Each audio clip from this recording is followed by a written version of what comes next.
In the late 90s, LEGO was losing its grip on the market and needed to reinvent itself. After many weeks of meetings shrouded in secrecy, LEGO Star Wars was born. But what if I told you that the original idea was met with uncertainty and almost didn't happen? 25 years later, and it's become one of the most successful licensed toy lines in history. This is a story of how LEGO and Lucasfilm's collaboration in 1999 changed the LEGO landscape forever. For decades, LEGO had experienced consistent success and was regarded as one of the biggest toy companies in the world. In 1992, this took a dark turn when their profits began to slowly fall over the coming years. During 1995 and 1996, LEGO retired many designers who had created hundreds of sets from the 70s to the mid-90s.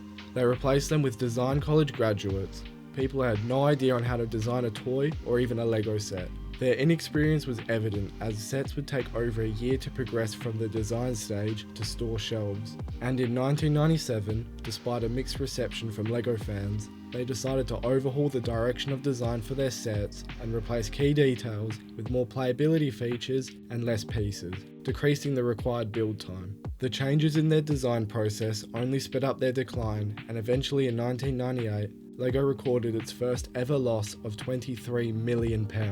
Their lack of creativity had caught up to them, and they were losing their core audience. If they didn't reinvent themselves and attract new consumers, their financial problems would only continue to grow. That's when then president of LEGO Systems, Peter Iro, had a light bulb moment. He noticed that in North America, licensed toys had grown exponentially. He was worried that if LEGO didn't act soon, they'd miss out on a once-in-a-lifetime opportunity to save their business from this financial slump. With the release of the Phantom Menace nearing, Iro knew it was the perfect time to try and solidify a license with Lucasfilm. In fact, Lucasfilm had expressed interest in working with LEGO for a while, as many of their employees have been massive fans of the product since they were young. So in 1998, Iro proposed his idea to LEGO executives and was confident they'd love his idea as much as he did. To his surprise, they were horrified. Now you might be wondering yourself, what could possibly be wrong with combining one of the greatest toys of all time and one of the most popular movie franchises of all time? See, LEGO is very protective of its brand and its values. The company has a very strict anti-violence policy that prevents realistic weapons from being used in sets. As quoted by LEGO, the basic aim is to avoid realistic weapons and military equipment that children may recognise from hotspots around the world, and to refrain from showing violent or frightening situations when communicating about LEGO products. At the same time, the purpose is for the LEGO brand not to be associated with issues that glorify conflicts and unethical or harmful behaviour. The executives were afraid of selling a product that had any idea of war in it, even if it wasn't realistic. Secondly, LEGO had a strong tradition of developing all their ideas in-house, and with the licensed sets being based off outside ideas, they weren't open to the idea and immediately shut it down. Iro had to think outside the box. He repitched the idea as a fantasy battle between good and evil. With the weaponry such as the lightsabers and blasters being classified as fantasy, it was suitable for LEGO's policies. To strengthen his pitch, he spoke to parents for their opinion on the idea, and most reacted favourably. Unsurprisingly, the executives wanted none of it and turned him down once again, until then CEO of LEGO, Kjeld Kurt Christensen, stepped in and overturned their decision. He loved the idea of licensing Star Wars and knew how beneficial it could be for the company if executed properly. But as always with any good or risky idea, there was uncertainty on if it would even succeed. During 6 weeks of negotiations in 1998, LEGO and Lucasfilm discussed many intricate details in secrecy. The meetings were guarded and protected from the public. In fact, barely anyone knew that these meetings were occurring. Since licensing was a brand new area for them, LEGO was skeptical. They were unsure if it would pay off and deemed it as a big risk for them. Specifically, they weren't sold on the idea that fans of LEGO or Star Wars would be interested in the combination of both.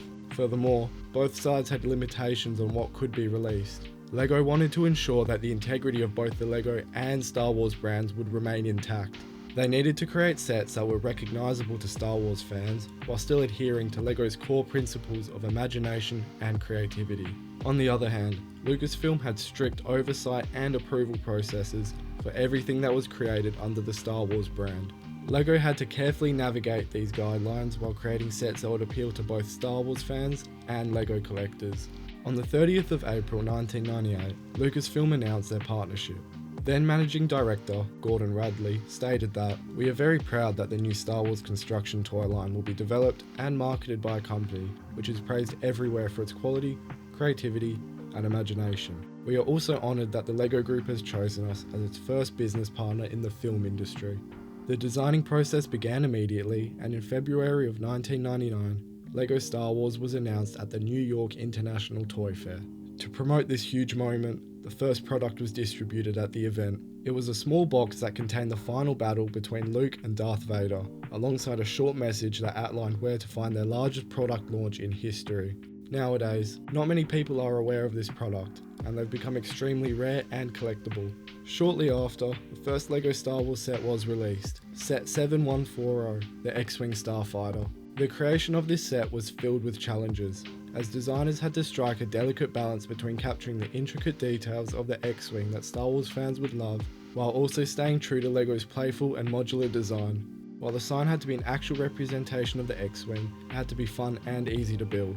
LEGO was known for being a general toy brand, mainly targeting kids, and had never tied itself to a specific movie franchise. The question was whether Star Wars fans would embrace LEGO's brick-based versions of their beloved ships and characters, or would LEGO continue to decline into bankruptcy?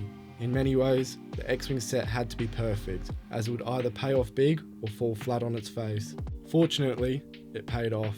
Multiple other sets based off the original trilogy were released in that wave: the Landspeeder, Snowspeeder, and the TIE Fighter and Y-Wing. Shortly after, fans went crazy for the sets. They were cheap, accurate, and contained the perfect balance between playability and collectability. LEGO had struck gold. Just over a month later in April, LEGO released 7 new sets for the Phantom Menace, all depicting key scenes in the movie. Once again, fans loved them, and the hype only continued to grow. For the first time in 20 years, LEGO created a new minifigure hairpiece for Qui-Gon Jinn, and for the first time ever, a unique minifigure headpiece for Jar Jar Binks. This was a breath of fresh air for the company and its fans. The success of the first set sparked an entire Star Wars line which is still running till this day. As the years progressed, more iconic and memorable moments were reimagined through sets such as the Millennium Falcon, Death Star, and Darth Vader's TIE Fighter. LEGO began to expand into the Ultimate Collector's series, tapping into the adult market with expensive yet more detailed sets.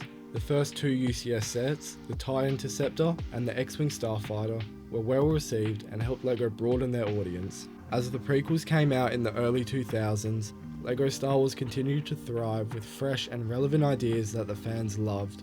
Alongside other successful themes, LEGO climbed out of their financial slump and never looked back. 25 years later, and LEGO Star Wars has shown no signs of slowing down. It's become one of, if not the most successful LEGO theme of all time, and it's hard to argue against that when it contributes to over 20% of LEGO's annual revenue. Over the years, the designs have drastically improved, with many original sets receiving modern remakes, such as the classic X-Wing and the Millennium Falcon. Despite all this, it paved the way for the future of LEGO. Licensed products. If the idea for LEGO Star Wars never took off, we might have never seen the likes of other popular themes such as Harry Potter, Marvel, or Lord of the Rings. The LEGO Star Wars partnership became one of the most successful licensed toy lines in history, shaping not only the future of LEGO, but also cementing its place as a cultural icon. What started as a gamble in the late 90s not only helped revive LEGO's brand during a challenging period, but also kickstarted a new era of LEGO themes. LEGO Star Wars has become more than a series of sets. It's a global phenomenon that continues to captivate fans of all ages. From its uncertain beginnings to its status as a highly sought-after collectible toy product, this collaboration is a testament to the power of creative risks and the magic that can happen when you merge a beloved franchise with a timeless toy.